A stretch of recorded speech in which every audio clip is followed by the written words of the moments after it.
Hello everyone. आज हम बात करने जा रहे हैं रिसेंटली एग्रीमेंट जो हुआ है सऊदी अरेबिया और पाकिस्तान के दरमियान about the mutual agreement on defence. बज़ाहिर तो ये ऐसा लगता है कि एक मुल्क अगर दूसरे मुल्क के खिलाफ जारियत करेगा तो दोनों इकट्ठे हो जाएंगे। This is how it looks like. लेकिन इसकी कुछ इकोनॉमिकल और जियो पोलिटिकल डेप्थ्स भी हैं, so we thought to discuss that. मेरे सर में फर्स्ट थिंग आ रही थी कि अरब के साथ कोई भी मुआहिदा करना, डिफेंस पैक्ट करना, पाकिस्तान पाकिस्तान को कभी अरब ने उस तरह से कंसिडर नहीं किया है militarily. The mostly dependent on America. तो how much of a shift it is going to be from USA to इधर, और how it is going to affect the rest of the world. असल में मैं जब इस बारे में सोचता हूँ ना तो मुझे बार बार ये ख्याल आता है कि जो कतर पे इजरायली हमला हुआ है और उसके बाद अमेरिका ने उसके ऊपर जिस तरह से रिएक्ट किया है, उससे उससे अरबों को एक जाग मिली है, कुछ उनको होश आया है कि भाई ये इसराइल के खिलाफ हमें प्रोटेक्शन अमेरिका से या वेस्ट से नहीं मिलेगी। ज़ाहिर है उसके वेस्टेड इंटरेस्ट भी हैं और भी मामलात हैं। पाकिस्तान के साथ जो कि कहा जा रहा है कि पाकिस्तान के साथ उनके पुराने ताल्लुकात हैं, फौजी ताल्लुकात उनके पुराने हैं और उनकी ट्रेनिंग्स होती हैं, पाकिस्तानी फौजी वहाँ मौजूद हैं। तो पाकिस्तान ही का इंतखाब क्यों किया गया, एक ये भी सवाल है। उसमें एक जवाब तो उसका सीधा सा ये है कि पाकिस्तान वाहिद बैटरी ताकत है, मुस्लिम कंट्री मुस्लिम कंट्री है, which Wahid. won't have an issue transferring exactly. the nuclear part to Saudi नहीं, Arabia. अभी हम वो न्यूक्लियर के उस पर जा नहीं रहे, पाकिस्तान भी नहीं चाह रहा, हुकूमत पाकिस्तान भी नहीं चाह रही Out कि and loud न्यूक्लियर इस बारे इशू में के बात ऊपर करिए। बहुत ज़्यादा बात की जाए। लेकिन बहरहाल वो एक थ्रेट तो मौजूद रहता है ना, कि अगर आपने हमें अटैक किया तो हम भी आपको उसी तरह से निशाना बनाएंगे। अब इसराइल के पास सबको पता है कि एटमिक आर्सनल है, मेरे ख्याल है 160 कम अज़ कम एटमिक आर्सनल है उसके Yeah, pass. on the minimum. Exactly. तो अगर वहां से कोई इस तरह का उनको अटैक होता है या थ्रेट होता है तो सऊदी क्या करेंगे या अरब दुनिया क्या करेगी? उनके पास जवाब देने के लिए कुछ भी नहीं है। सिर्फ पाकिस्तान एक ऐसा मुल्क है जिसके पास मुमकिन तौर पर पोटेंशियली वो इसका जवाब दे सकता है। एक तो पहलू ये है। दूसरा ये है कि पाकिस्तान और पाकिस्तानियों की इसराइल से जो नफरत है वो बहुत वाजे है। पाकिस्तान शायद वाहिद मुल्क है जिसके पासपोर्ट पे बाकायदा लिखा हुआ है कि ये पासपोर्ट इसराइल के अलावा दुनिया के हर मुल्क के लिए इस्तेमाल किया आपकी जा फॉरेन सकता है। पॉलिसी भी है, नॉट आपकी फॉरेन पॉलिसी है कि जस्ट। आप उसको, उसके अलावा पाकिस्तानी लोग हैं, उनके जिस तरह से इमोशंस हैं हरमैन के हवाले से, और मजहबी लोग हैं वो, और जज्बाती लोग हैं। इवन ये कि आपको याद होगा जब हरम में कुछ एक ग्रुप ने कब्जा कर लिया था, मुसल्लह ग्रुप था, ये 1979 की बात है। और उस ग्रुप का नाम था जमातुस सल्फिया अल मुहतसिबा। वो एक ग्रुप था, उनके एक साहब ने मेहदी होने का दावा किया, उन्होंने जाके हरम पे कब्जा कर लिया। और इनिशियली ये ऐलान किया गया, या ईरान की तरफ से ये ऐलान आया, इमाम खुमैनी के नया नया इनकलाब आया था, और वो ज़माना था जब जो अमरीकी सफारत खाना है वो भी हॉस्टेज था। जो तेहरान के लड़के हैं उन्होंने उसको हॉस्टेज बनाया हुआ था। तो इमाम खुमैनी की तरफ से ये ऐलान आया कि जी वो अमेरिका ने ये करवाया है। और उनका ऐलान इसलिए आया था कि उस मुसल्ला जद्दोजहद को, या वो जो हरम का कब्जा कर लिया गया था, उसको किसी ईरान अमेरिकन अखबार ने लिख दिया था कि ये ईरान की तरफ से किया गया है। तो ईरान की तरफ से नहीं था, वो मकामी लोग थे। बाद में सारी बात खुल के सामने आ गई। अब्दुल्ला इब्न अल कहतानी, मोहम्मद बिन अब्दुल्ला अल कहतानी, वो शख्स था जिसने मेहदी होने का दावा किया और हरम में उसने मुसल्ला तौर पर एक कंट्रोल संभाल लिया। तो खैर मैं ये कह रहा था कि जब ये हुआ कि जी वो अमेरिका ने करवाया है, तो यहाँ इस्लामाबाद में अमेरिकन एम्बेसी पर अटैक हुआ, अमेरिकन एम्बेसी जला दी, 6-7 बंदे मार दिए। अभी कुछ पता नहीं था, किसी ने डिक्लेयर नहीं किया था, मतलब ईरान ने भी, अमेरिका सऊदीया ने भी, सॉरी, ये नहीं कहा था कि भाई ये कौन लोग हैं, ईरानी हैं या अमेरिकन। बस ये रूमर्स थी, उसकी वजह से हमला हो गया।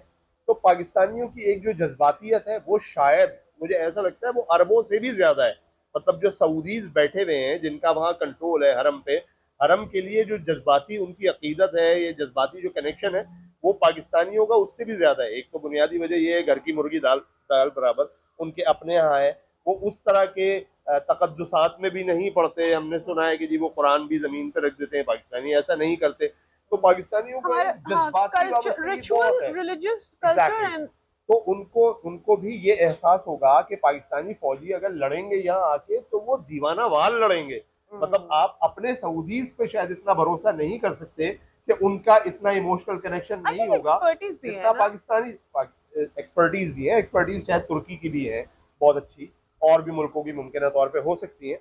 लेकिन पाकिस्तानियों का जो मैं अभी आते हुए सोच रहा था कि वो जो जज्बाती उनका जो लगाव है, आपको पता है जब ये 1979 में ये वाकया हुआ था तो उन्होंने किस तरह वो मुसल्ला वहाँ लोग घुस गए थे, उन्होंने जो ताबूत होते हैं उनमें असला लेके वो अंदर पहुंचे थे, सऊदी फौजियों ने उनके खिलाफ कार्रवाई की, उन्होंने एक साथ 70 बंदा मार दिया।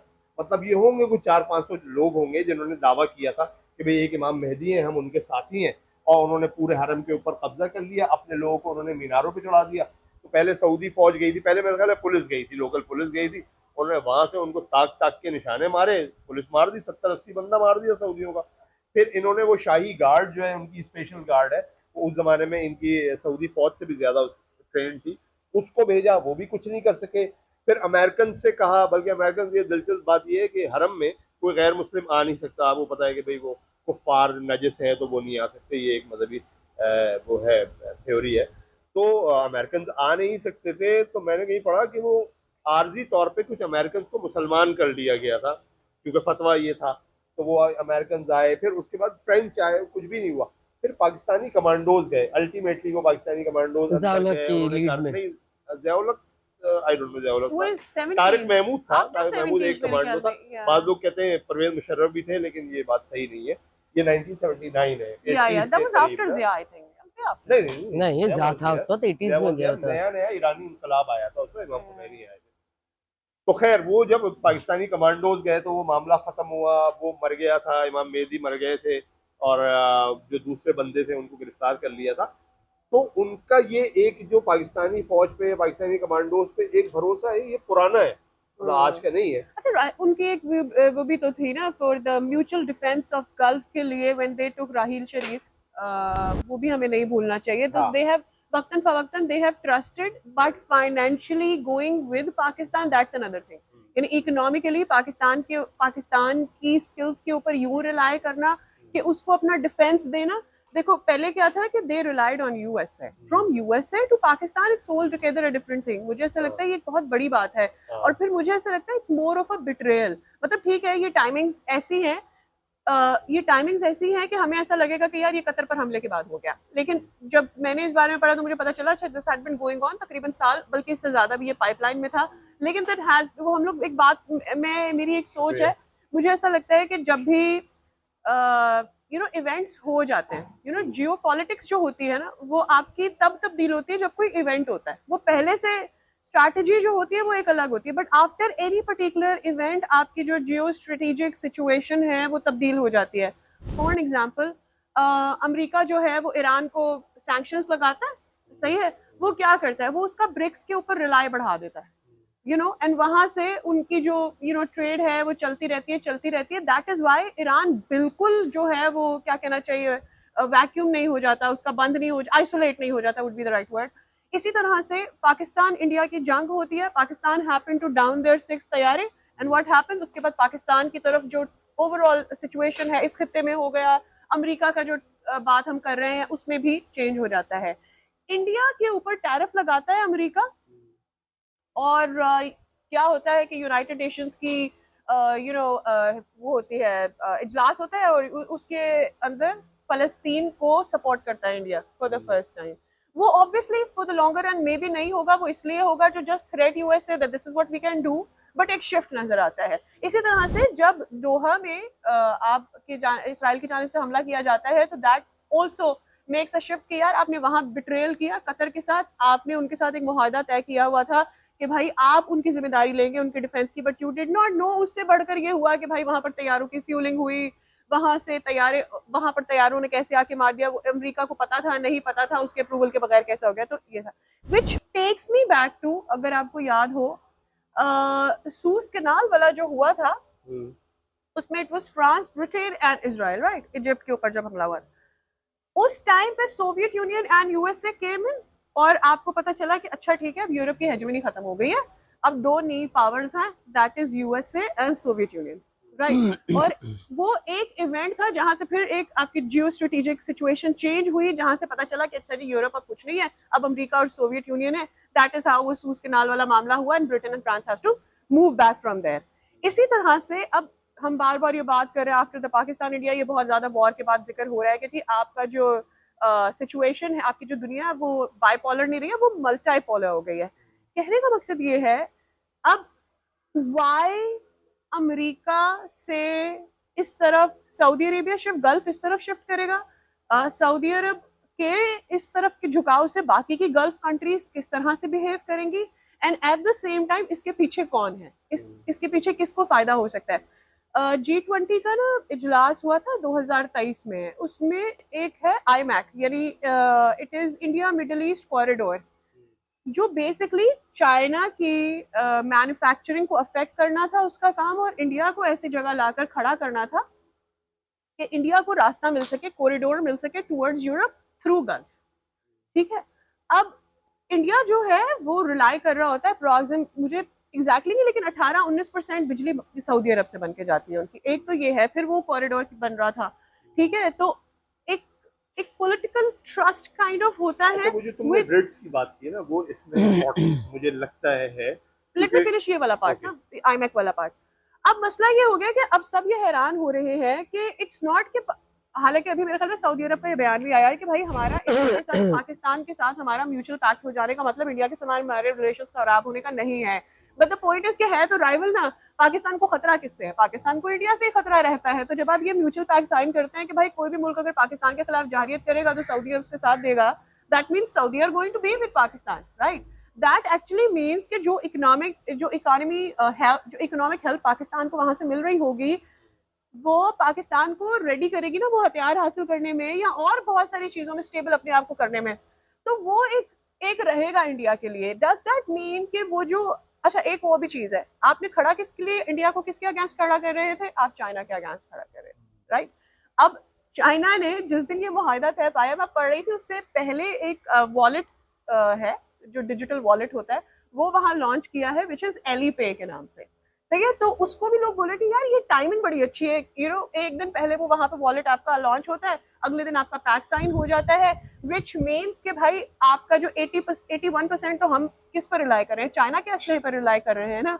तो इसके पीछे पाकिस्तान तो है, लेकिन इससे बेनिफिट कौन करेगा? इससे एक्चुअली चाइना बेनिफिट कर रहा होगा। तो which actually makes China, your Pakistan, Saudi के बाद पूरा गल्फ, उसका shift towards not just Pakistan, but ये शिफ्ट हो रहा है from USA to China. So that is a bigger picture of this, क्योंकि ब्रिक्स क्या कोशिश कर रहा था? ब्रिक्स कर रहा था किसी तरह से आप जो डॉलर की अकेली ताकत है उसको तोड़े ना। अब ये सऊदी अरेबिया क्या कर, यूएसए क्या करता है? ना सिर्फ सऊदी अरब से बल्कि वेनेजुएला के पेट्रोल के ऊपर भी वो रिलाई कर रहा होता है। दो बड़े ज़खायर दुनिया में यही है, एक वेनेजुएला का है, एक सऊदी अरेबिया का है। तो अब सऊदी अरेबिया के पास ये ऑप्शन होगा कि वो अदर देन डॉलर किसी और करेंसी में सेल कर सकता है अपना फ्यूल। लेकिन देखिए, लेकिन इस सारी सिचुएशन के अंदर ना, जब ताबान बात कर रहे थे तो मुझे थोड़ी सी हैरानी हुई इस बात पे कि जो आपने एक तमहीद बांधी वो कहीं गलत नहीं है। जज्बात के हवाले से मक्का मदीना के ऊपर जो उसकी मुक़द्दसात की आपने बात की, तक़द्दुस की जो बात की, देखिए इस सारे मुआहदे के अंदर अवाम की कोई राय शामिल नहीं है, चाहे वो हक में है नहीं है, कोई वहां पे अवामी राय का उसमें कोई अमल दखल नहीं है। इसी तरह आप देखिए, आपके दोनों हाउसेज में इस पर कोई बहस नहीं हुई और एक यूनिमसली इन्होंने एक फैसला किया और जाके उन्होंने बस हमें और आपको पता चला ना कि जो मुआहदा साइन हो गया और यहाँ से कोई आवाज़ भी नहीं आई। बहुत बड़ा मुआहदा है और इसकी बहुत सारी इसकी जहतें हैं। लेकिन इस सारे में जो सादिया ने बात की वो एक इम्पॉर्टेंट पॉइंट है इनका कि जो पोलराइजेशन है ना, एक तो मल्टीपल हुई है और अभी वो अपनी जगह पे बैठी नहीं है, वो हर थोड़ी थोड़ी देर में वो शिफ्ट कर रही है, हर थोड़ी थोड़ी देर में शिफ्ट कर रही है। लेकिन हमें ये देखना है कि देखिए, जब आप ये कह रहे हैं कि सऊदी अरब पे हमला, हम पे हमला होगा या हम पे हमला, दोनों लिटरली इसके ऊपर चल रहे होंगे, लेकिन इस सारी सिचुएशन के अंदर हमें इकोनॉमिकल फैक्टर को नहीं भूलना कि सऊदी अरब की, अब हमारा जो सबसे ज्यादा खतरा वो आप जैसे कहते हैं इंडिया है, ठीक है, लेकिन इंडिया और सऊदी अरब के दरमियान कितने इकोनॉमिकल या इकोनॉमी बेस के ऊपर कितने मुआहदे हैं? 1 अरब डॉलर का जो है वो तो अभी साइन हुआ है, जिसने भी होने जाना है, और उसके अलावा बहुत सारे। फिर कितनी फोर्स है जो सऊदी अरब में हिंदुस्तान से गई हुई है, लेबर फोर्स और वो काम कर रही है। अब आप ये देखिए कि इस सारी सिचुएशन के अंदर अगर इंडिया पाकिस्तान में दोबारा कोई बात होती है तो सऊदी अरब के रोल को हमें समझना पड़ेगा। नंबर 1, सेटों के मुआहदे, सेंटों के मुआहदे हम नहीं भूल सकते। फिर ये कि आपको याद होगा कि अमेरिका और पाकिस्तान में भी एक दफ़ा ऐसी बात हुई थी और जब हमला हुआ तो हम इंतजार ही करते रह गए, वहां से उनके जहाज ही नहीं चले जो पानी के जहाज आ रहे थे मदद करने के लिए। तो हमें ये सारी चीजें नजर में रखनी है कि अगर सऊदीया ने ये इक़दाम उठाया है तो उसकी क्या क्या हमें रिपरकशंस क्या क्या हो सकते हैं। देखिए जो ताकत में बैठा है ना, और खासतौर पे इकोनॉमिकल अपने उसके ऊपर अगर देखा जाए कि सऊदीया के पास जो पैसा है, जो दौलत है, जो तेल है, उसके मुकाबले में सिर्फ और सिर्फ ना हम उस पर रिलाई कर सकते हैं ना वो हम पे रिलाई कर सकते हैं। एक मिनट ईरान हो, नहीं, एक मिनट मेरी बात सुनिए, हो, अमेरिका हो, इजराइल हो, लेकिन देखिए लिए कोई हम नहीं है। लेकिन मैं आपसे यही बात कर रही हूँ, सिक्योरिटी, अपनी सेफ्टी, मतलब शायद हरमैन से भी ज्यादा वो जो एक ताबान में वही बात को मैं उस बात को यही मुकम्मल करूँ। इस पूरी सिचुएशन के अंदर हमें ना जो चीज देखने की जरूरत है वो ज्यादा देखने की जरूरत है कि इस सारी सिचुएशन के अंदर पाकिस्तान अभी कहाँ स्टैंड कर रहा है, आगे कहाँ करता है। दूसरी बात ये कि जो चाइना की पावर है ना एज अनदर पोल, कि जी हम कह रहे हैं कि दो पोल भी की बात भी करते हैं, तो एक अमेरिका है और फिर उसके बाद चाइना है, तो सारी सिचुएशन के अंदर कितना सूट करता है पाकिस्तान का अपने खत्ते से उठ के जाना और वहां पे सपोर्ट करना किसी को, खासतौर पर जंगी मामला में। ठीक है, आपने साबित किया है कि अगर जहाज फ्रांस के हो, जर्मनी के हो या आसमान से बन के आ जाए, चलाने वाले का अगर नहीं है हुनर तो वो तो पाकिस्तान ने अपनी स्किल को साबित किया है, नो डाउट साबित किया। लेकिन इस सारी सिचुएशन के अंदर इस वक्त जो मच बेटर सऊदीया का स्टैंड आया है फलस्तीन के और इसराइल के मामले पे, तो उसने जो खप डाली है अमेरिका को वो ये डाली है कि जी फिर दो रियासतों को तस्लीम किया जाए। देखिए मैं उसको उधर लिंक कर रही हूँ, इस वाले माहदे को मैं वहां पे भी लिंक कर रही हूँ, और ये इस वक्त खप है जो उसने सऊदीया ने वो क्या कहते हैं तवन करहन की है। अब हमें नई बात नहीं है, जो मुआहदा हुआ था यासिर अरफात का, वहाँ मैं कह रही है बात नहीं है, दो रियासती हल होगा। ताबान किस वक्त पे क्या हो रहा है और यासिर अरफात नहीं, किस वक्त पे क्या हो रहा है उसमें दोहा के, लेकिन देखिए आपको टाइमिंग देखनी पड़ेगी जी। आप बिल्ड क्या करिए, मतलब आर यू सेइंग हमें ये टाइमिंग देखनी होगी, और यू सेइंग ये टाइमिंग सही नहीं है या है सही? मेरे नजदीक देखिए मैं जो अपनी बात की बात कर रही थी कि भाई हमें टाइमिंग देखनी पड़ेगी, ये बात आज सऊदीया विश्व में उसका एक सन्नाटा सा रहा है कि भाई ठीक है हमने तरक्की करनी है, हम नहीं पढ़ रहे जंग में, हम नहीं पढ़ रहे इन सारे मामला में, बैक करता चला जा रहा है। उसमें जो दोहा के साथ हुआ है और उसके बाद फौरन ये मामला फिर उठ के आपके एकदम से जो इंटरनेशनल पिक्चर है ताबन मुझे मुकम्मल करनी थी, जो कैनवस है उसके ऊपर चीजें आ गई। तो अब ये देखना है कि अगर खुदा ना खास्ता हिंदुस्तान पाकिस्तान के माबैन कुछ होता है तो सऊदीया कैसे रिएक्ट करेगा, और जहां आपका पैसा लगा हुआ है वहां आप रिएक्शन की एक हद होगी। एक मिनट, मेरा ख्याल है कि इसकी जो शिकें और चीजें आई हैं और जो मजीद इसके ऊपर चीजें आ रही हैं, वो एक खुफिया मुआहदा है। सर जो जनरल बात की कर रही हूँ मैं, जनरल बात सिर्फ एक ही आई है ना, जुमला है तो उन पे हमला, हम पे उसके हमला, उन पे हमला, टीओआरस नहीं आए इसके, प्रोबेबली वो नहीं आएंगे, वो आएंगे।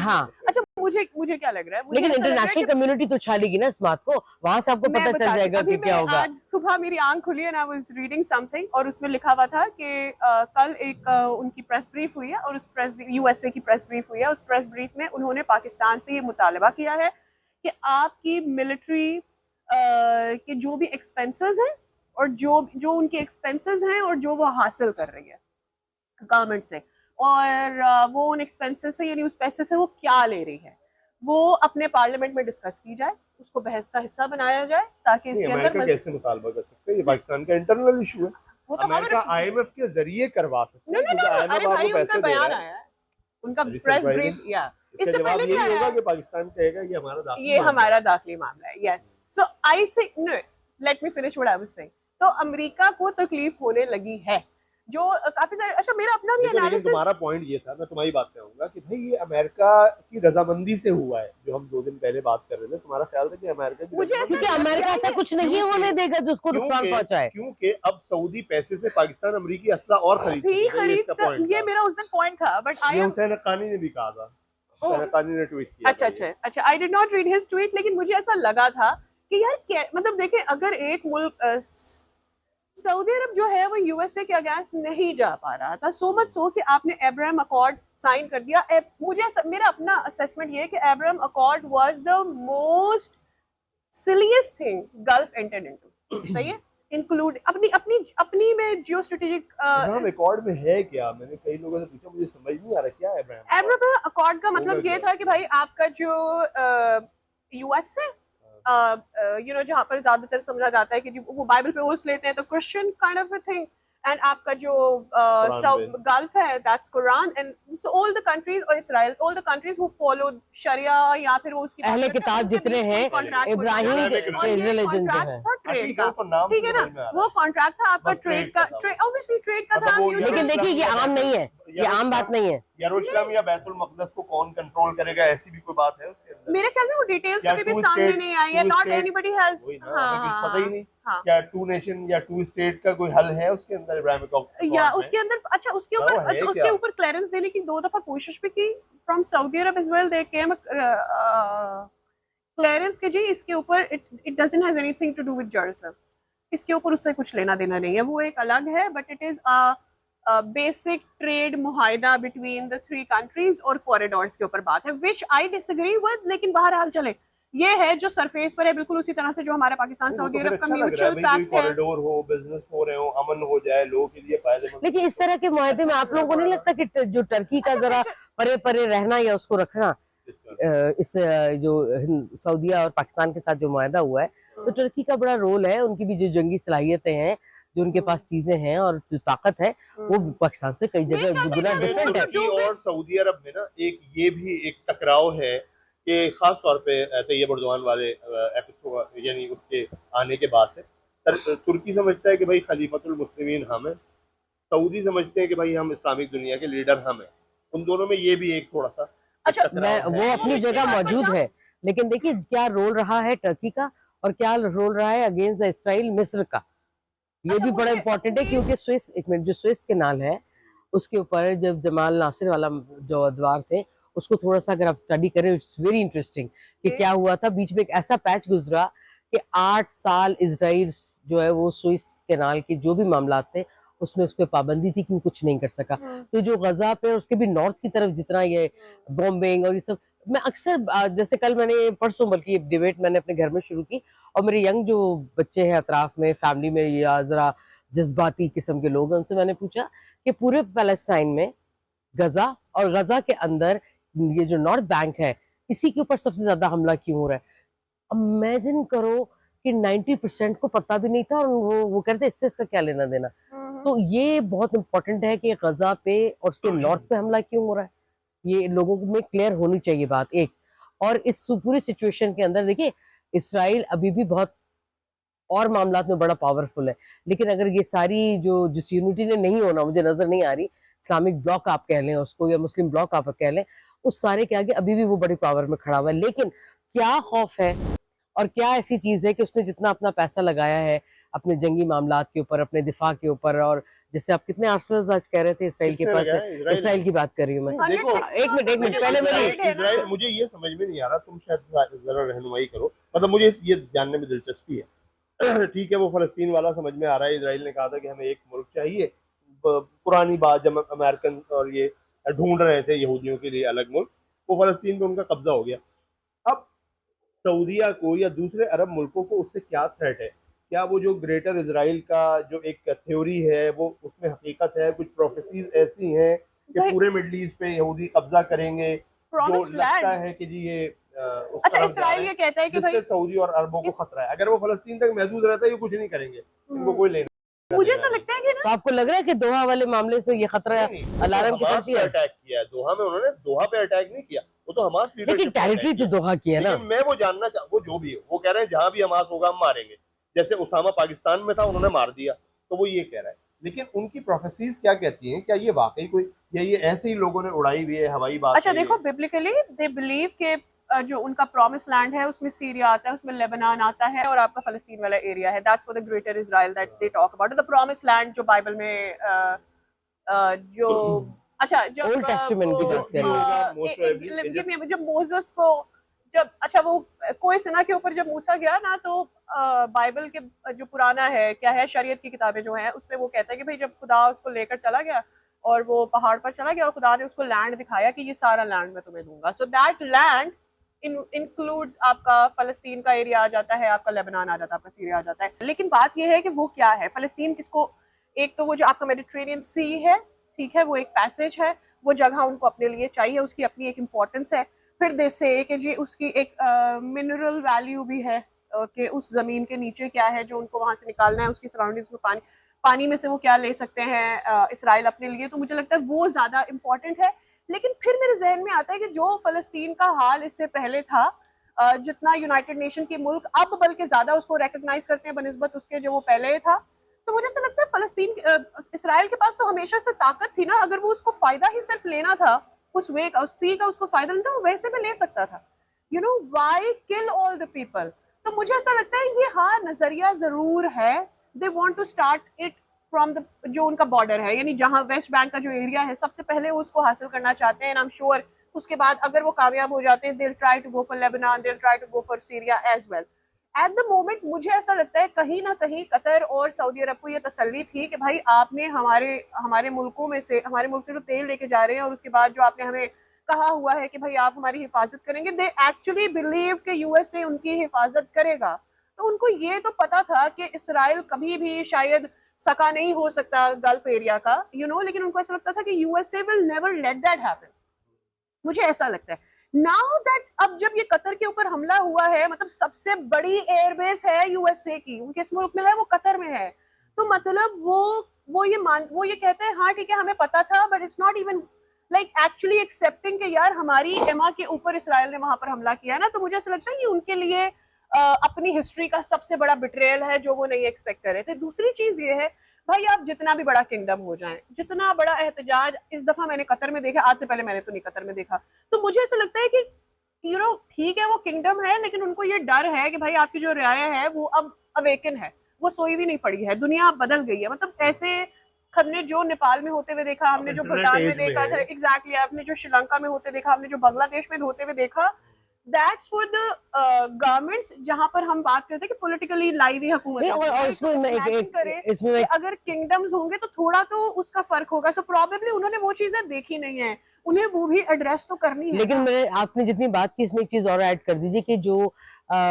फी जमाना ज़ाहिर बहुत अरसे से फ़लस्तीनी मार खा रहे हैं, लेकिन फी जमाना जो मजालिम के हवाले से जितनी क्लियर चीज़ें सामने आई, सब लोगों को पता चल रहा दिख रहा है, तो जो बीइंग अ मुस्लिम, चाहे वो माठा माड़ा मुस्लिम था, उसके अंदर ये भी पैदा हुआ है कि जी हमारे मुस्लिम मारे जा रहे हैं।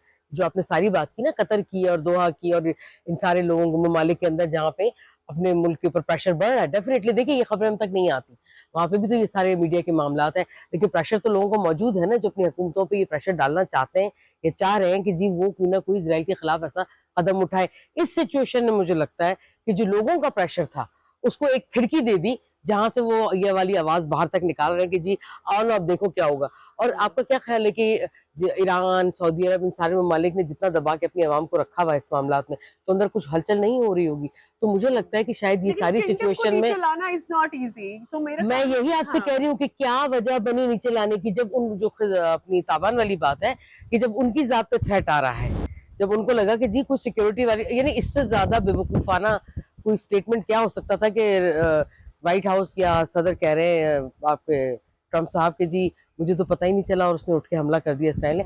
पॉसिबल नहीं है, आपसे पूछे बगैर इसराइल सांस नहीं लेता, और ये इसकी हिस्ट्री नहीं है, उसने पाकिस्तान नहीं है। मैं इसीलिए कह रही हूँ, याद होगा लोगों को जब वो इंतजार करते रह गए, वो वापस नहीं आए। ये जो मैं जो पहले बात कर रही थी ना कि यूएसए को भी शायद उतना मसला नहीं है, क्योंकि यूएसए को डायरेक्ट क्या थ्रेट है अगर गल्फ का, अभी देखें जो मीना की कंट्रीज हैं जिसमें आपकी मिडिल ईस्टर्न आती है and then your North Africa, अब ये एनालिसिस भी किया जा रहा है कि ये कंट्रीज भी जो हैं अब म्यूचुअल पैक्ट्स की तरफ जाएंगी।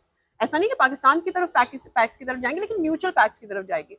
तो अब बीच में इसराइल है, एक तरफ आपकी अफ्रीकन कंट्रीज हैं, एक तरफ आपकी गल्फ की कंट्रीज हैं, और एक तरफ आपकी आ जाती है Iran and that side of the Gulf as well. तो उससे यूएसए को क्या खतरा है? यूएसए को खतरा नहीं है, यूएसए को डायरेक्टली खतरा नहीं है ना। अगर कोई भी मुआहिदे की तरफ सऊदी अरब और पाकिस्तान जा रहे थे, ऐसा हो नहीं सकता कि सऊदी अरेबिया के अलावा और पाकिस्तान के अलावा some other countries did not know it. China definitely know it. बाज़ लोग कह रहे हैं कि ये कुछ मुल्कों के लिए सरप्राइजिंग है, लेकिन यूएसए के लिए सरप्राइजिंग नहीं हो सकता। बाज़ लोगों का दावा है कि यूएसए को भी झटका लगा है, ये क्या हो गया। मतलब ये तो पता था कि आपके कुछ ना कुछ ताल्लुकात हैं, लेकिन इस तरह का ये ट्रीटी नहीं है, मुआहिदा है अभी फिलहाल ना, जो आप बात कर रही थी कि असेंबली में नहीं गया। अमूमन जो ट्रीटीज होती हैं वो जाती हैं, एक कोऑर्डिनेशन होती है, एक सेटअप होता है, तो वो शायद बात नहीं जाता। लेकिन ये मुआहिदा भी सेटअप होता है, लेकिन ये ट्रीटी नहीं। जो आप बात तो लोग कह रहे हैं कि भाई उनके लिए भी ये सरप्राइजिंग था। अच्छा, वो जो तुम्हारी वाली बात थी ना, वो है तो दिलचस्प बात कि भाई वो अमेरिका से पाकिस्तान का असला लेना आसान हो जाएगा। मुझे याद पड़ रहा है कि जो बार बार ये बात हमारे भी समझ में नहीं आ रही कि अमेरिका ने कितनी आसानी से इसको गिव अप कर दिया कि भाई इतना वो पैसे वैसे ले रहा है। एक पेट्रोल डॉलर का भी मामला है कि वो पेट्रोल डॉलर भी इम्पोर्टेंट रहा है। तो मैं आयशा सिद्दीका को सुन रहा था, जो ये डिफेंस एनालिस्ट हैं, उनका ये दावा है कि जी वो ये अमेरिका ने खुद किया, खुशदिली से किया, क्योंकि ट्रंप नहीं चाह रहा कि अमेरिकन फौजी बहुत सारे मुल्कों में इंगेज रहे। तो वो सऊदी अरब की जो सिक्योरिटी की जिम्मेदारी है उससे भी वो पीछे हट रहा है। वो अपने फौजियों को नहीं, इसको मैं जिसको रिप्लेस करेगी पाकिस्तानी फौज। अच्छा, एक मेरे जहन में अभी ये बात आ रही थी, मुझे ऐसा लगता है कि it's not the US that's in threat.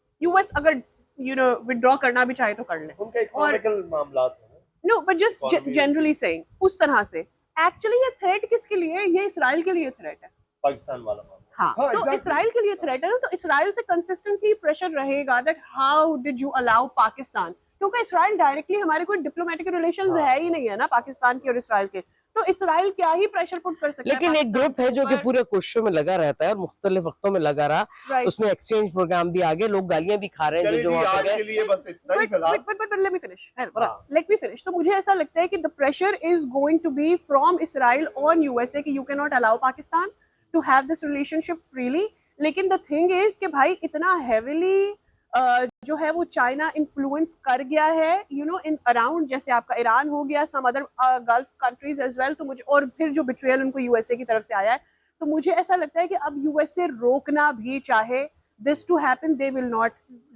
it will not stop. It will not वो stop. चीन, रूस और ब्राजील इनका लेकिन देखिए, चाहे सामने आके लड़ना पड़े या बैक पे रह के लड़ना पड़े, यूएस इस पूरे रीजन में से अपने आप को बिल्कुल नहीं निकालेगा, कहीं भी नहीं निकालेगा। इशू के कुछ चीजें हमने आपके सामने रखी, उम्मीद है आपको कुछ ना कुछ इसमें से मिला होगा। बहुत